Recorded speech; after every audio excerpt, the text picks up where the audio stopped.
Salam, hər vaxtınız xeyir. 10-cu dərsdə xoş gördük sizləri. Bildiyiniz kimi keçən dərs biz sizinlə bir neçə yer əvəzliyi keçdik, bir də isimlərin cəmlənməsini. Və bu qaydalar biraz çətin olduğuna görə gəlin ilk öncə keçən dərsin ev tapşırıqlarını edək və beləliklə əvvəlki qaydanı bir daha təkrar etmiş olaq, ondan sonra da keçək yeni dərsə. Birinci tapşırıqda verilmiş sözləri biz cəmdə yazmalıydıq. Və bilirsiniz ki, sözləri cəmdə yazmaq üçün onların sonuna ya s ya da es əlavə edirik. Amma bəzi isimlər var idi ki, biz onlara nə s, nə də es əlavə etmirdik. Yəni onlar ya kökündən dəyişirdi, ya da olduğu kimi qalırdı. Və belə isimlərdən biz hələ ki cəmi ikisini öyrənmişik. Yəni indiyə qədər öyrəndiyiniz isimlərdən yalnız bu ikisini görəndə bunlara s, es artırmayın. Onları cəmdə yazmaq istəyirsinizsə, bax bu şəkildə yazırsınız. Yəni foot cəmdə olur feet, tooth olur teeth. Yəni bu ayaq, bu ayaqlar, bu diş, bu da dişlər. İndi gəlin tapşırıqdakı sözləri cəmdə yazaq. Birinci sözümüz a boy, yəni oğlan. İndi biz cəmdə yazıb oğlanlar demək istəsək, burada sözün sonuna baxmalıyıq. Görürük ki, sözün sonu y hərfidir. Y hərfi ilə bitən isimlərində öz qaydası var idi, hansı ki biz ondan əvvəl gələn hərfə baxmalıydıq. Əgər y hərfindən əvvəl sait görsək, onda sözün sonuna sadəcə s əlavə edirdik və beləliklə söz cəmdə olurdu. Və sözü cəmdə yazdığımız zaman mütləq onun qarşısındakı a artiklı düşürdüm. Yəni oğlanlar sözü olur boys. Bir dənə oğlan olur a boy. Digər sözümüz a knife, yəni bıçaq. İndi bu sözü cəmdə yazmaq üçün yenə sözün sonuna baxmalıyıq. Baxırıq ki, sözün sonu f-e hərf birləşməsi ilə bitib. Belə olan halda da öyrənmişdik ki, sözün sonu f-e hərf birləşməsi ilə bitibsə, onu cəmdə yazmaq üçün bu birləşmə v hərfinə çevrilir, ondan sonra da es əlavə olunur. Və söz cəmdə olduğu üçün də qarşısındakı a artiklını işlətmirik. Digər sözümüz husband. Yenə cəmdə yazmaq üçün sözün sonuna baxırıq və görürük ki, sözün sonu d hərfi ilə bitib. Və biz də bilirik ki, sözün sonu yalnız s, qoşa s, s-h, c-h, t-c-h, o, x və z hərfləri ilə bitsə, onda sözün sonuna es əlavə edirik. Yox, əgər sözün sonunda y, f və yaxud da f-e birləşməsi olsa, onda həmin hərflərin qaydasına uyğun sözü cəmdə yazırıq.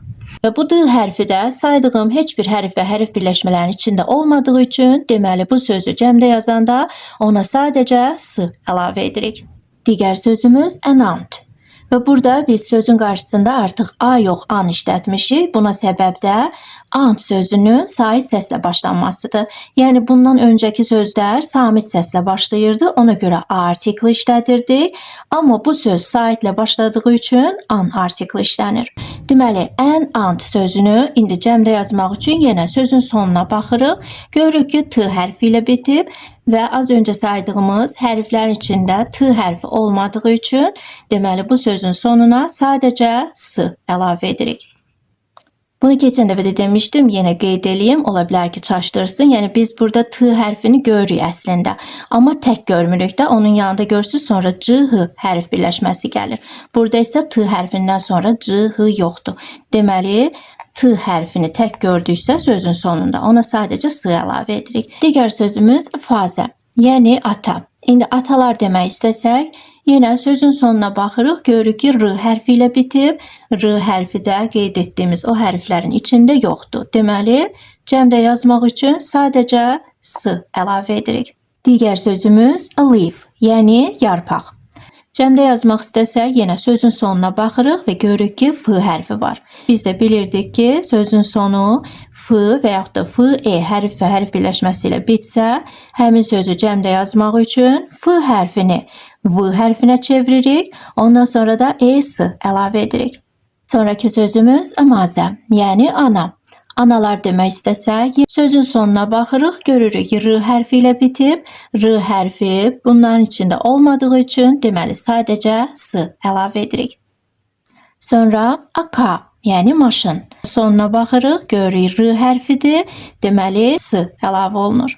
Digər sözümüz a lady, yəni xanım. Sözün sonuna baxırıq, görürük ki, y hərfi ilə bitib. Bilirik ki y hərfinin öz qaydası var. Belə sözləri cəmdə yazmaq üçün mütləq y hərfindən əvvəl gələn hərfə baxırıq. Əgər saitdirsə, sadəcə s əlavə edirik. Yox, əgər samitdirsə, yəni burada olduğu kimi, onda y hərfini i hərfinə çeviririk. Ondan sonra da s əlavə olunur. Və sonuncu sözümüz a girl, yəni qız. İndi qızlar demək istəsək, yenə sözün sonuna baxırıq, görürük l hərfi ilə bitib. L hərfi də bu hərflərin içində yoxdur. Deməli, bu sözü cəmdə yazmaq üçün sadəcə s əlavə olunur. İndi keçək ikinci tapşırığa. Bu tapşırıqda biz verilən cümlələri tərcümə etməliyik. Birinci cümləmiz belədir. Mən saçımı həftədə 2 dəfə yuyuram. Yenə tərcümə edəndə birinci yazırıq mən yuyuram. I wash. Ondan sonra saçımı, baxın burada saç yuyuram demir, saçımı yuyuram deyir. Yəni şəkilçisini görürük və bilirik ki, yazmalıyıq my hair. Ondan sonra da həftədə 2 dəfə. Twice a week. Deməli, bu cümlənin tərcüməsi olur. I wash my hair twice a week. Belə cümlələri tərcümə eləyəndə yadda saxlayın ki, həftədə 2 dəfə, ayda 1 dəfə fərqi yoxdur. Yəni, neçə dəfə nə isə demək istəyirsinizsə, həmin zaman bildirən bu ifadəni cümlənin sonunda işlədirsiniz. Digər sözlərin isə artıq sırasını bilirsiniz. Yəni, birinci mən yazmalısınız, ondan sonra cümlənin sonundakı xəbəri.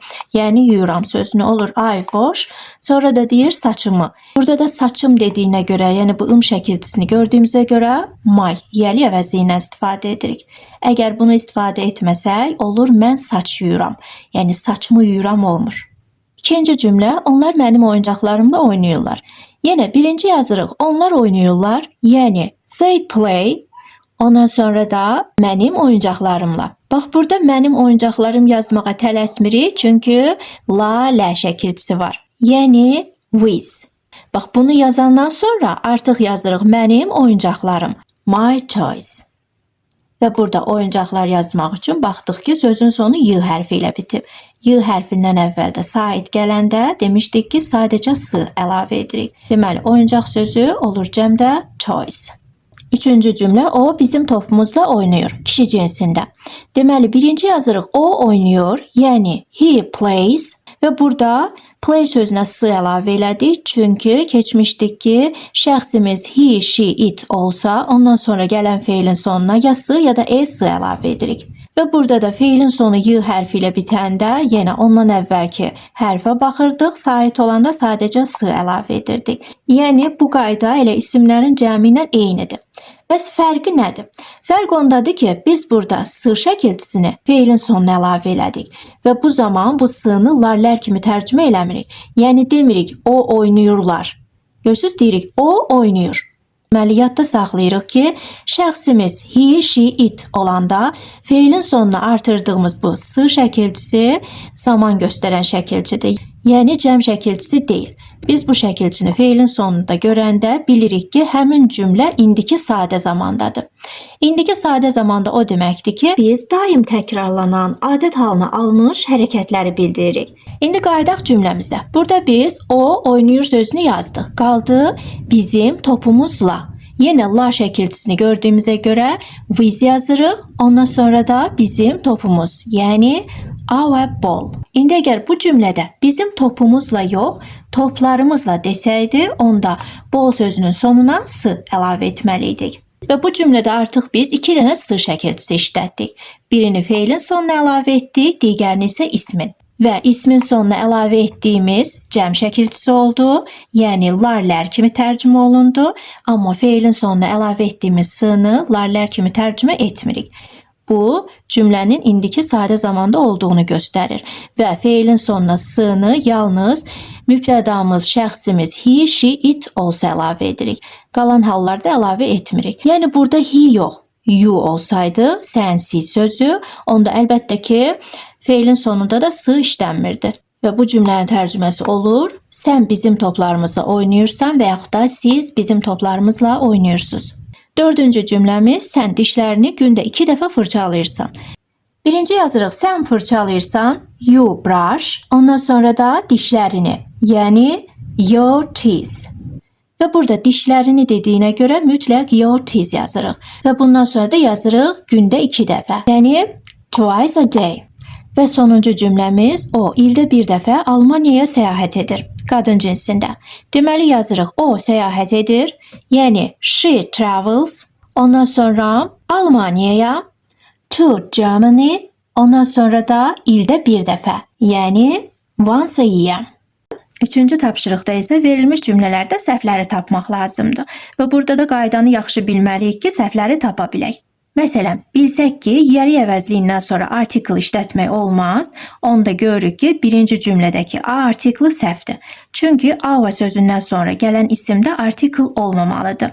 İkinci cümlədəki səhvi tapmaq üçün isə bilməliyik ki, yeri əvəzliyi ilə onun yanındakı ismi bir-birindən ayırmaq olmaz. Burada isə yo və school sözləri bir-birindən ayrılıb, yəni to ortada işlənib.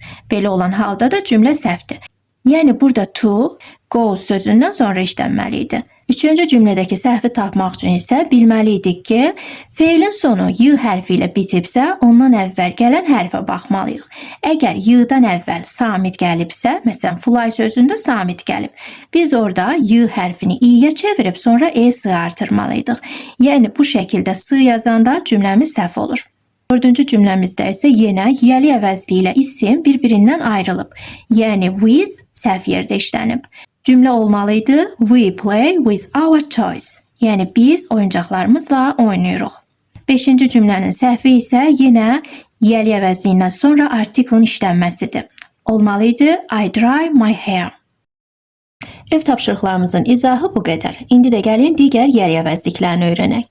Digər yeri əvəzliyimiz bu şəkildə yazılır. Their olaraq tələffüz olunur. Tərcüməsi isə onların və öz deməkdir. Məsələn, onların evi olur. Their house. Və yaxud da onların meyvəsi. Their fruit. İndi biz burada onların sözünü işlətməsək, sadəcə evi desək olur. Their house. Meyvəsi desək olur. Their fruit. Yəni burada da onların sözünü görməsək də their sözünü istifadə edə bilərik. Çünki bu söz həm də Azərbaycan dilində I, I, U, Ü, S, Si, Su, Sü mənsubiyyət şəkilçisini əvəz eləyir. Və burada ev bizim yeni sözümüzdür. Yazanda bu şəkildə yazırıq. Deyəndə isə house deyirik. House. İndi əgər evlər demək istəsək, sözün sonuna baxırıq, görürük ki, E hərfi ilə bitib və E hərfi də bu hərflərin içində olmadığı üçün, deməli biz bu sözü cəmdə yazmaq üçün sadəcə S əlavə edirik. Deyəndə isə houses deyirik, houses.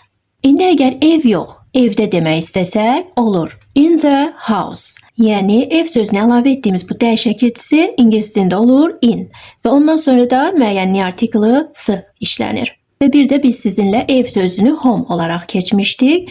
Home da ev deməkdir, amma evdə deyəndə home sözünü işlədiriksə, onda artıq at sözünündən istifadə olunur. Yəni in home demirik, at home deyirik, olur evdə. Və bunların tərcüməsi eyni olsa da, görürsünüz işlənmələri fərqlidir və mənaları da əslində biraz fərqlidir. Belə ki, house dedikdə biz hər hansısa bir tikilidən söhbət etmiş oluruq, amma home dedikdə biz artıq sırf bizə doğma, rahat olan bir evdən danışmış oluruq. Və ona görə də biz ingilis dilində demək istəsək ki, mən evdə qalıram, yəni öz evimdə qalıram, onda deyirik I stay at home. Daha demirik I stay in the house. Çünki mən öz evimdə qalıramsa, ora mənə doğmadırsa, rahatdırsa, mən artıq orada house sözü istifadə etmirəm. Sadəcə home deyirəm. Amma desəm ki, mən onların evində qalıram. Onda olacaq I stay in their house. Çünki bu artıq mənim öz doğma evim deyil, yəni kiminsə evində qalıram, o ev mənim üçün bir tikilidir. Yəni mənə doğma olan bir ev deyilsə, artıq mən orada home demirəm. Və gördüyünüz kimi cümlədə biz onların evi dedikdə s müəyyənlik artiklini işlətmədik. Çünki keçmişdik ki, yiyəlik əvəzliklərindən sonra artikl işlətmək olmaz. Nə a, nə an, nə də ki s. Ona görə də biz burada onların evində deyəndə artıq artikl işlətmirik və in söz önünü də bax burada işlədirik. Bu ikisinin ortasında bu şəkildə işlətmirik. Çünki burada işlətsək Z sözü ilə house sözü, yəni yiyəli əvəzli ilə isim bir-birindən ayrılır. Biz də keçmişdik ki, yiyəli əvəzli ilə ismi bir-birindən bu şəkildə ayırmaq olmaz. Nəsə söz önü işlədiriksə, onu artıq burada yiyəli əvəzliyinin qarşısında işlədirik. İndi əgər evdə yox, evə demək istəsək, olur. To the house, yəni A əl şəkilçisi burada to olaraq istifadə olunur və ondan sonra da müəyyənlik artikli işlənir. Yəni the. Məsələn desək, biz sənin evinə gedirik. Olacaq, biz gedirik, yəni we go. Ondan sonra da sənin evinə. To your house. Burada da gördüyünüz kimi the müəyyənlik artikli işlətmədik, çünki sənin evinə dedik. Sadəcə evə desəydik, onda olurdu we go to the house. Yəni biz burada hansısa bir evdən söhbət edirik. Amma öz evimizi nəzərdə tutub biz evə gedirik desək, onda olur we go home. Yəni biz burada ev sözünü home olaraq işlətmişiksə, onda onun qarşısında to olmur. Yox, əgər house olaraq işlətmişiksə, onda qarşısında to işlədirik. Və bizim digər yeni sözümüz meyvə. Yazanda belə yazırıq, deyəndə isə fruit deyirik, fruit. Və burada yadda saxlayırıq ki, fruit sözü ingilis dilində sayıla bilməyən isimdir. Ona görə də onun qarşısında artikli işlətmirik. Çünki ingilis dilində belə bir qayda var, sayıla bilməyən isimlərin qarşısında a və an artiklini işlətmək olmaz. Və bir də həmin sözləri cəmdə yazmaq olmaz. Yəni biz meyvə sözünü Azərbaycan dilində meyvələr desək də, ingilis dilində ona s artırmırıq.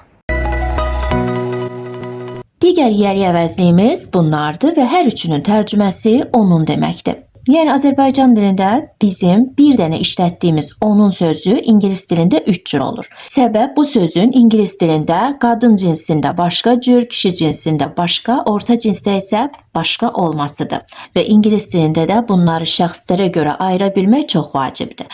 Deməli, onun sözü qadın cinsində bu şəkildə yazılır, her deyilir. Onun sözü kişi cinsində bu şəkildə yazılır, his deyilir. Onun sözü orta cinsdə, yəni heyvanlara və yaxud da əşyalara aid olanda bu şəkildə yazılır, its deyilir. Və bu əvəzliklər həmçinin Azərbaycan dilində həm öz deməkdir, həm də ı, i, u, ü, s, si, su, sü mənsubiyyət şəkilçisini əvəz edirlər. Məsələn, deyək, onun telefonu. Baxın, Azərbaycan dilində biz onun deyəndə bilmirik, bu telefon qadına aiddir yoxsa kişiyə. Amma ingilis dilində bilmək mümkündür. Çünki ingilis dilində onun sözü şəxslərə görə dəyişir. İndi məsələn, baxır ki, bu telefon xanıma aiddir. Onda deməli olacaq her phone. Yəni burada onun sözünü her olaraq işlədirik. Çünki her qadın cinsinə aiddir. Amma indi görsək ki, telefon qıza yox, oğlana aiddir. Onda deyirik his phone. Yəni burada onun sözünün yerinə artıq her yox, his işlədirik. Çünki telefon artıq qıza yox, oğlana aiddir. Yəni kişi cinsinə aid olduğu üçün biz onun sözünü his işlədirik. Və bu telefon sözünün yazılışıdır. Deyəndə isə phone deyirik. Phone. İndi məsələn şəklə baxıb demək istəyirəm onun gözləri.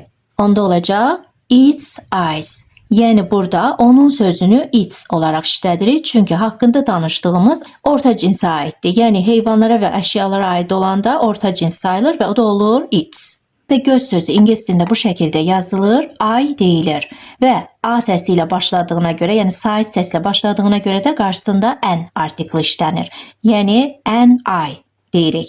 Amma gözlər demək istəsək, onda sözün sonuna baxırıq, görürük e hərfi ilə bitib. Və e hərfi də bu hərflərin içində olmadığı üçün ona sadəcə s əlavə edirik. Və az öncə yuxarıda qeyd etdim ki, biz burada e hərfi görmədik, ona görə də s artırırıq. Amma əslində burada e hərfi var, amma tək deyil. Görürsünüz, f-e birləşməsidir. Bizdə isə burada f-e birləşməsi yoxdur. Yəni sözün sonunda e görmüsünüzsə, qarşısında f hərfi yoxdursa, deməli siz onu cəmdə yazanda sadəcə s əlavə edirsiniz. İndi də gəlin bu yəli əvəzliklərinə cümlədə baxaq. Məsələn, deyək, o dişlərini fırçalayır, qadın cinsində. Deməli olacaq, o fırçalayır, she brushes, ondan sonra da dişlərini. Və dişlərini deyəndə mən artıq başa düşürəm ki, o öz dişlərini fırçalayır. O sözü də qadın cinsindədirsə, deməli, öz sözü də qadın cinsində olur her. Ondan sonra da dişlər yazırıq. Deməli, o dişlərini fırçalayır, olur she brushes her teeth. Amma indi biz burada onun sözünü səhvən her yox, his yazsa, onda cümlənin mənası dəyişir. Yəni olur, o onun dişlərini fırçalayır. Yəni artıq öz dişlərini fırçalamır. Başqa adamın dişlərini fırçalayır. Ona görə də diqqətli olun. Şəxsiniz hansı cinsdədirsə, mübtədanız. Orada onun sözünü də ona uyğun işlədin ki, öz sözü yaransın orada. Əgər işlətməsəz, onda artıq bu söz sadəcə onun demək olur. Öz demək olmur. Yəni bu cümlədəki mənsubiyyət şəkilçisini artıq əvəz eləmir. Bu sırf onun sözü olur. Və indi mən burada şəxsi dəyişib she yox, he desəm, da cümləmiz yenə olur. O dişlərini fırçalayır, amma bu dəfə kişi cinsində. Çünki şəxsim də kişi cinsindədir, onun yiyəli əvəzliyi də kişi cinsindədir. Deməli, buradakı his cümlədəki i şəkilçisini əvəz elədi və öz mənasını verdi. Yəni, o öz dişlərini fırçalayır. Və bir də yadınıza gəlirsə, daha az öncə dedik ki, z sözü də həm onların deməkdir, həm öz deməkdir, həm də ı, i, u, ü, s, si, su, sü mənsubiyyət şəkilçisini əvəz edir. Deməli, biz burada onlar dişlərini fırçalayır demək istəsək olacaq. They brush, yəni onlar fırçalayır dişlərini, yəni öz dişlərini olur. Their teeth. Artıq her teeth, his teeth demirik. Onlar sözünə uyğun olaraq onların sözünü işlədirik. İndi məsələn demək istəsək, o qızına baş çəkir. Bilməliyik ki, burada qız övladı sözü bu şəkildə yazılır, daughter deyilir. Bəli, biraz çətin sözdür, yəni yazılışı belə uzundur, amma deyilişi sadəcə belə qısa, daughter. Digər sözümüz isə baş çəkmək və yaxud da ziyarət etmək feilidir. Yazanda bu şəkildə yazırıq, deyəndə isə to visit deyirik, to visit. İsə keçək cümlənin tərcüməsinə.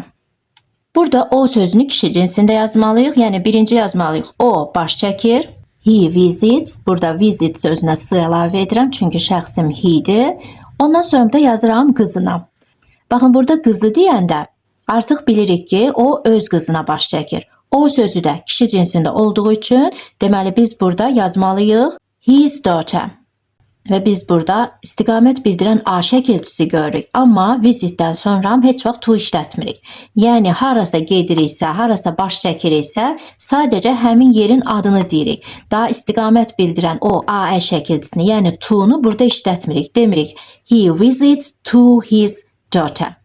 Və biz burada eyni cümləni kişi cinsində yox, qadın cinsində demək istəsək, onda he olur she, his sözü isə olur her.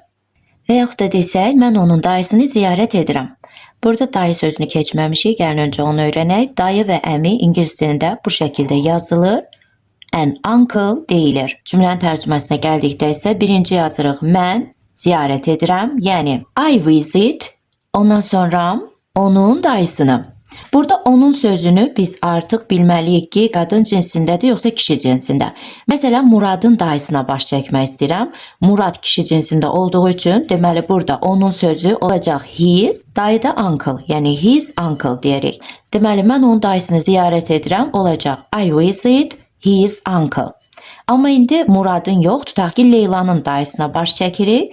Onda Leyla qadın cinsində olduğu üçün biz burada onun sözünü qadın cinsində işlədirik. Yəni olur I visit her uncle. Mən hər bazar günü oğluma baş çəkirəm. Burada iki dənə sözü bilmirik. Biri oğul sözüdür. O da bu şəkildə yazılır. Son deyilir. Digər sözümüz bazar günü. Yazanda belə yazırıq. Deyəndə isə Sunday və yaxud da Sunday deyirik. Sunday və yaxud da Sunday. İndi baxaq cümləmizə. Burada zaman olaraq hər bazar günü deyilir. Və biz də bilirik ki, hər sözü ilə işlənən zamanları biz ya cümlənin əvvəlində ya da sonunda işlədirik. İndi mən sonda işlədəcəyimə görə birinci yazıram. Mən baş çəkirəm. I visit. Ondan sonra oğluma, baxın oğlum deyir. Yəni mənim oğlum, öz oğluma. Ona görə olur. My son, ondan sonra da hər bazar günü. Every Sunday, yəni hər sözü olur every, bazar günü də Sunday. Və həftənin günləri ingilis dilində həmişə böyük hərflə yazılır, yəni cümlədəki yerindən asılı olmayaraq, çünki xüsusi isimdir. Deməli, bu cümlənin tərcüməsi olur. I visit my son every Sunday. Və yaxud da every Sunday sözünü birinci deyirik, yəni every Sunday I visit my son. Amma indi cümləmizi dəyişib. Hər bazar günü yox, sadəcə bazar günü demək istəsək, onda cümlədəki every sözünün əvəzinə on sözünü işlənir. Yəni, həftənin hansı gününü əlavə eləyəcəksə cümləyə, onun qarşısında birinci on deyirsiniz, sonra da həftənin gününü. Və istəsəz bu həftənin gününü cümlənin ən başında da deyə bilərsiniz.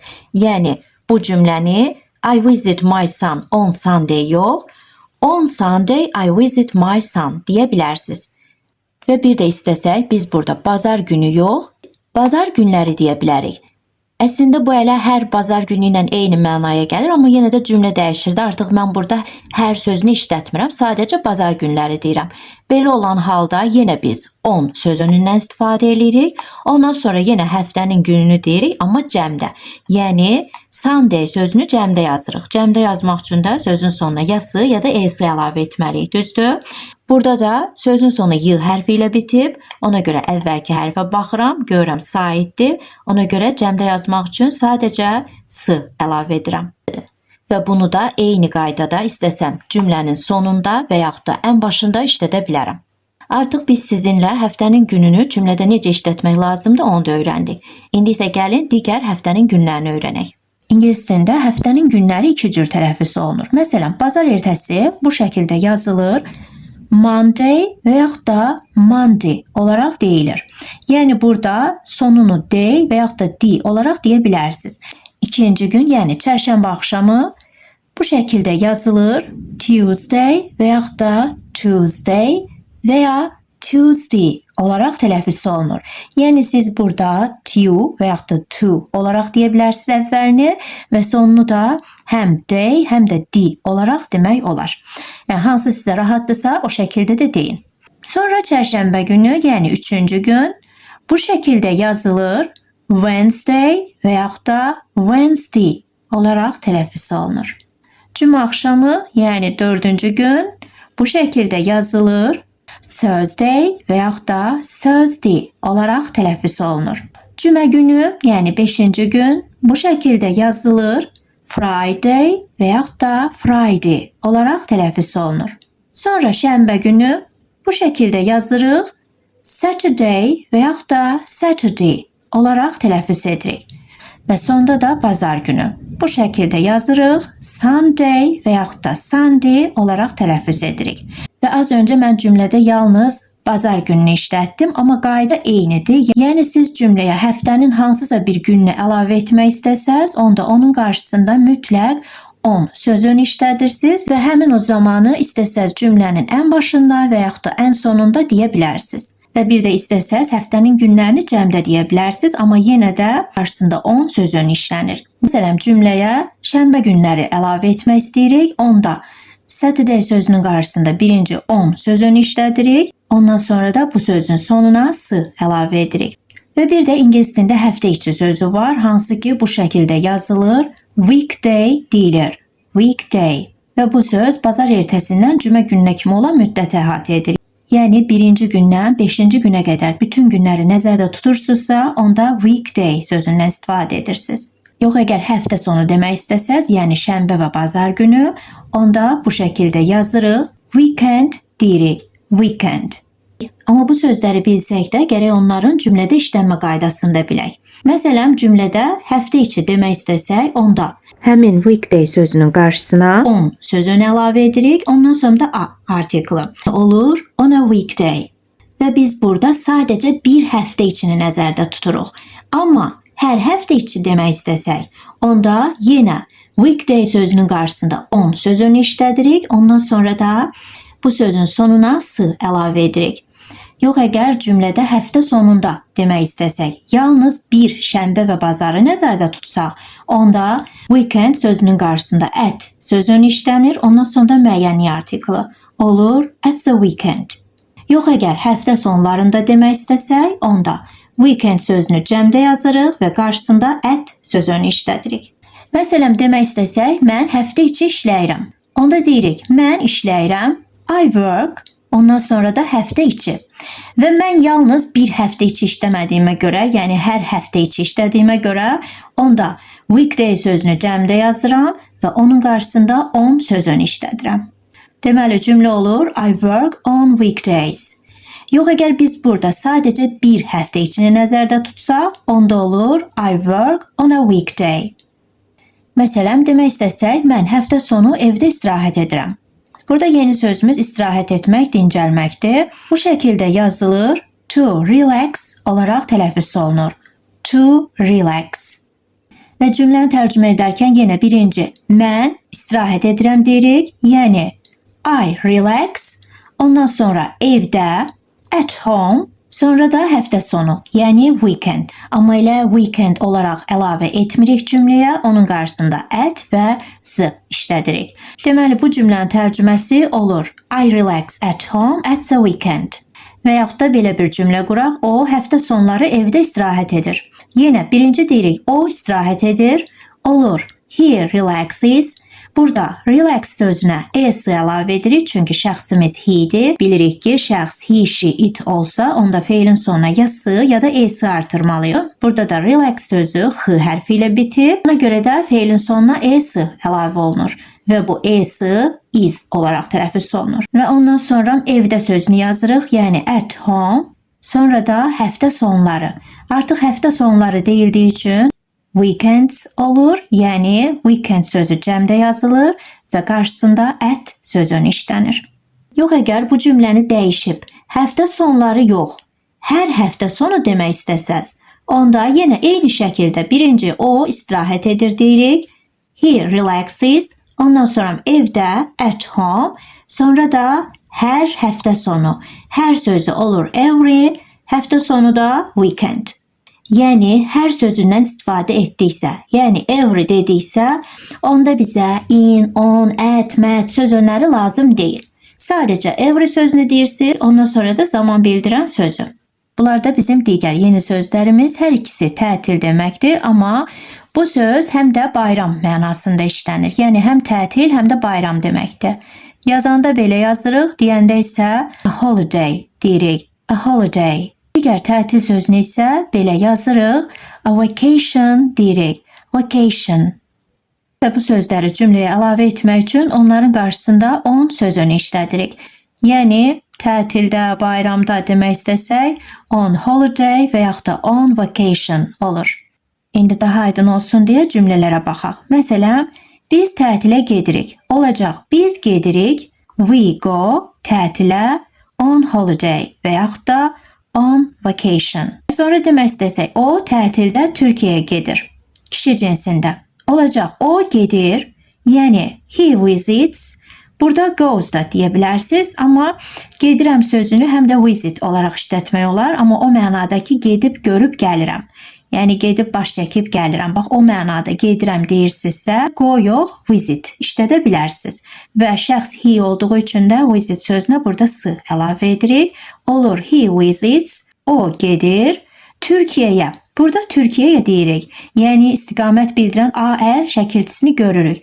Amma tək Turkey yazırıq. Yəni to, Turkey yazmırıq. Çünki visitdən sonra to sözünü işlənmir. Və sonda da tətildə sözünü, yəni tətil sözünü holiday olaraq işlədirsinizsə, onda on holiday, yox, vacation işlətmək istəyirsinizsə, onda on vacation deyirsiniz. Bugünlük yeni sözlərimiz və qaydalarımız bu qədər. İndi də keçək ev tapşırığına. Birinci tapşırıqda verilmiş cümlələri ingilis dilinə tərcümə edirik. İkinci tapşırıqda isə cümlədəki boş yerlərə uyğun gələn söz önlərini yazırıq. Əgər heç bir söz önü işlənməli deyilsə, sadəcə boş qoyuruq. Üçüncü tapşırıqda isə yenə heç nə yazmırıq, sadəcə qırmızı ilə verilən cümlələri əzbərləyirik və beləliklə keçən dəfə öyrəndiyimiz mahnını tam şəkildə bilmiş oluruq. Deməli, mahnının sözləri belədir. One more and more, people just want more and more. Burada want sözü istəməkdir. Bunu həm want, həm də want olaraq tələffüz eləyirlər. Yəni, əslində t tələffüz olunur. Amma mahnıda sözlər tez deyildiyi üçün orada t eşidilmir. Yəni, sadəcə want deyirik. Ondan sonra freedom and love, what he's looking for. Sonra yenə bu cümlə təkrar olunur. Yəni, one more and more, people just want more and more. Ondan sonra yenə freedom and love, what he's looking for. Deməli, bu cümlələri 2 dəfə təkrar edirik. Ondan sonra freed from desire, mind and senses purified deyirik. Amma bu dəfə bunu 3 dəfə təkrar edirik. Ondan sonra freed from desire deyilir və sonra da mahnıya uyğun olaraq na na na na təkrarlanır.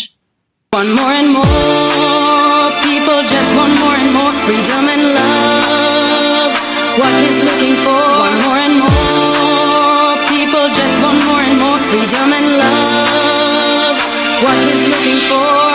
Freed from desire, mind and senses purified. Freed from desire, mind and senses purified. Freed from desire, mind and senses